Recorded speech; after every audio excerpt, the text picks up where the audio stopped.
کوئی مصیبت نازل نہیں ہوتی مگر اللہ کے حکم سے، اور جو شخص اللہ پر ایمان لاتا ہے وہ اس کے دل کو ہدایت دیتا ہے، اور اللہ ہر چیز سے باخبر ہے۔ اور اللہ کی اطاعت کرو اور اس کے رسول کی اطاعت کرو، بس اگر تم منہ پھیر لوگے تو ہمارے پیغمبر کے ذمے تو صرف پیغام کا کھول کھول کر پہنچا دینا ہے۔ اللہ جو معبود برحق ہے، اس کے سوا کوئی عبادت کے لائق نہیں، تو مومنوں کو چاہیے کہ اللہ ہی پر بھروسہ رکھیں۔ مومنوں، تمہاری بیویوں اور اولاد میں سے بعض تمہارے دشمن بھی ہیں، سو ان سے بچتے رہو، اور اگر معاف کر دو اور درگزر کرو اور بخش دو تو اللہ بھی بخشنے والا ہے، مہربان ہے۔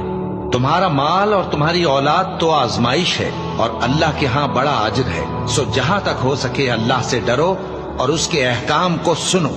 اور اس کے فرمانبردار رہو اور اس کی راہ میں خرچ کرو، یہ تمہارے حق